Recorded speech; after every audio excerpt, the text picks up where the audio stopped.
안녕하세요.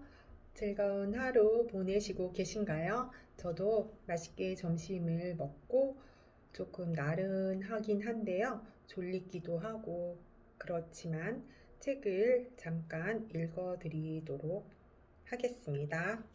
죽기 전에 꼭 읽어야 할 부처님 말씀 108가지입니다. 결 고운 사람 덤비지 않고 참답고 바르게 다른 사람을 이끌어 참다움을 지키는 슬기로운 사람을 결고운 사람이라 부른다. 2010년 4월 서울가정법원 소년법정 16살 난 피고 나 고은은 친구들과 오토바이를 훔쳐 달아난 혐의로 법정에 섰다. 나 고은은 절도, 폭행 14건이나 저질러 이미 한 차례 소년법정에 선 적이 있다. 사건을 맡은 김기욱 부장판사가 고은이에게 말한다.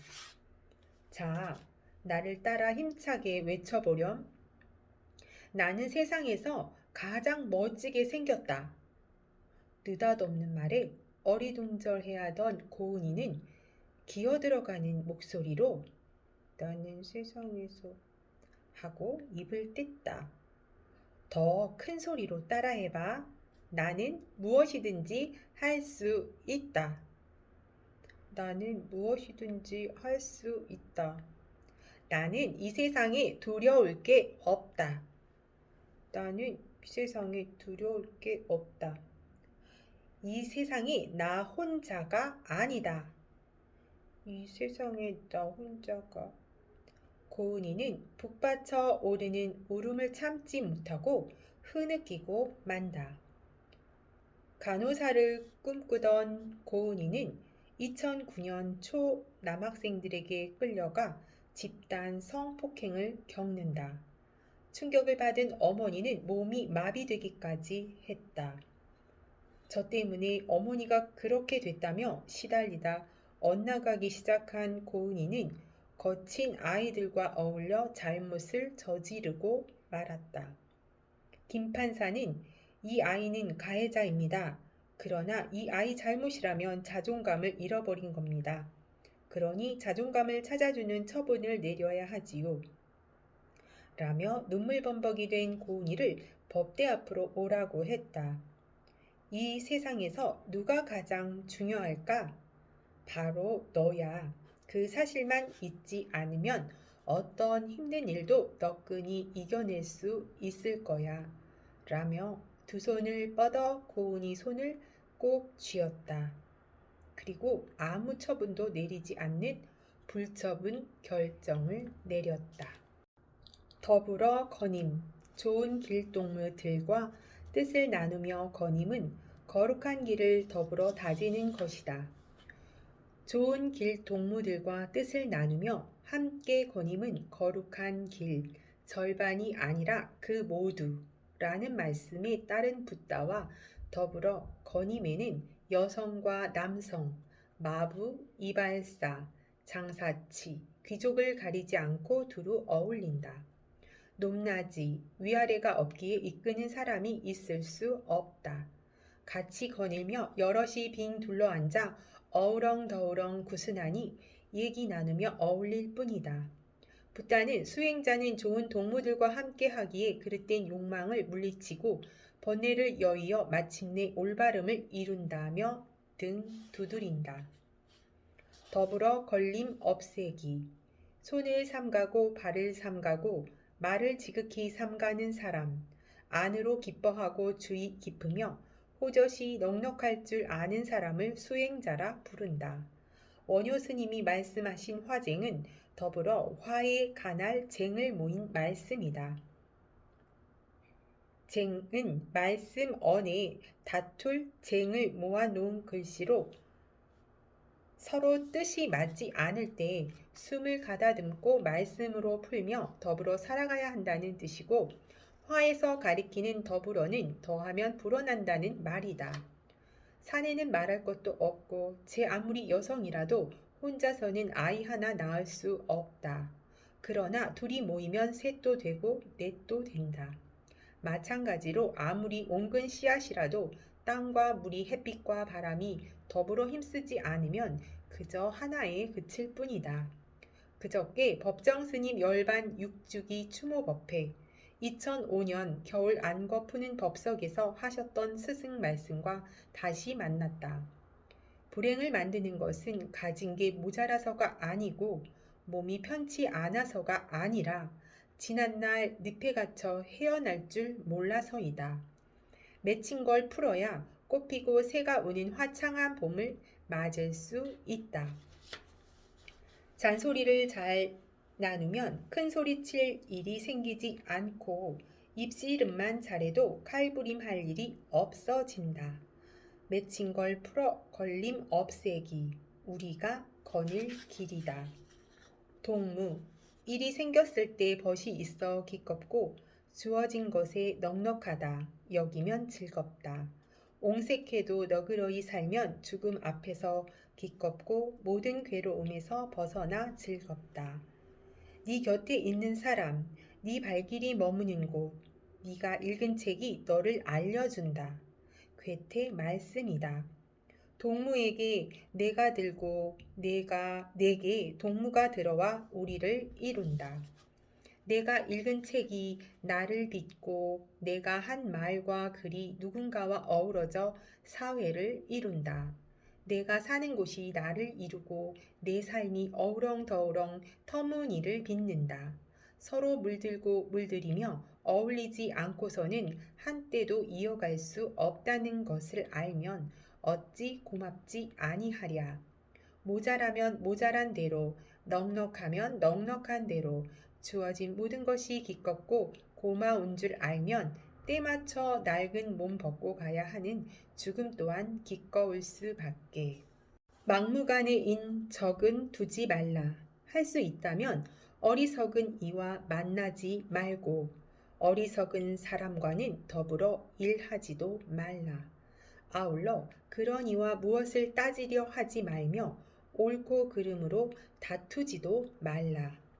어느 날 아침 라자 그리하로 밥을 빌러 나간 붓다.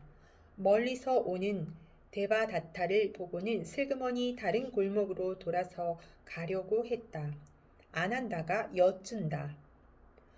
세존이시여 어찌하여 이 골목에서 떠나려고 하십니까? 데바다타가 이 골목에 있구나. 그래서 다른 길로 가려는 것이다. 뜻하지 않던 말씀에 아난다가 파고든다. 세존이시여, 데바다타가 두렵습니까? 나는 그 일을 두려워하지 않는다.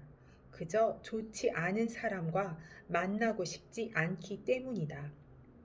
그렇다면 데바다타에게 다른 곳으로 가라고 하면 되지 않습니까? 그이를 다른 곳으로 가라고 하고픈 마음이 없다. 그이는 저 하고 싶은 대로 하며 살다가 제가 가서 살고 싶은 곳에 가서 살면 그뿐이다. 아난다가 다시 여쭌다. 그렇다면 데바다타가 열애보다 더 뛰어나다는 말씀입니까? 저 어리석고 마음이 흐린 사람과는 되도록 만나지 않는 것이 좋다. 붓다는 이렇게 말씀하면서 저 위에 있는 개송을 읊으셨다. 니체는 차라투스트라는 이렇게 말했다에서 막무가내인 적은 두지 말라. 오로지 겨룰 만한 가치가 있는 마수를 두어라. 마수를 자랑스러워하라. 그러면 마수가 거두는 성공이 곧 내 성공이 된다. 무슨 말씀인가? 서로 뜻은 다르더라도 올바른 에너지를 가졌다면 서로 힘을 돋우지만 막무가내인 사람은 힘을 뺄 뿐이란 말씀이다. 모기와 내 목숨은 이어져 있다. 움직이는 것이나 움직이지 않는 모든 것을 해코지하지 말고 살아있는 것을 죽여서는 안 되고 죽이도록 해서도 안 되며 죽이는데 뜻을 모아 주어도 안 된다. 더불어 살아가는 세상, 나와 아무런 인연이 없어 보이더라도 나와 이어져 있다. 풀 한 포기, 나무 한 그루조차도 나무와 우리 사이는 사람과 사람 사이보다 더 끈끈한 사이로 목숨을 주고받는 사이다. 사람끼리는 아무리 사랑하는 사람이라고 해도 내게서 나온 숨이 내가 살아가는 데 도움이 되지 않는다. 아니, 도리어 해롭다. 그러나 나무는 내가 뱉은 이산화탄소를 들이마시고 산소를 내뱉고 나는 나무가 뱉은 산소를 마시고 이산화탄소를 내뱉는다. 목숨을 이어가려고 다른 식물이나 동물 목숨을 앗는 것이야 어쩔 수 없다 하더라도 더는 다른 목숨을 거두어서는 안 된다. 꽃가루를 옮겨 식물 목숨을 이어가게 하는 것은 벌과 나비뿐 아니라 우리가 해롭다고 여기는 파리와 모기도 꽃가루를 옮기는 일을 그 못지않게 해낸다고 한다.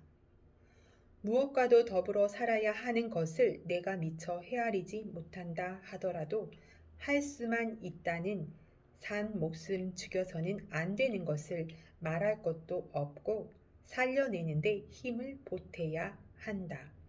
네 살림이 내 살림이다. 몸 중심이 어디인 줄 아는가? 잡초는 논밭을 망가뜨리고 욕망은 사람을 망가뜨린다.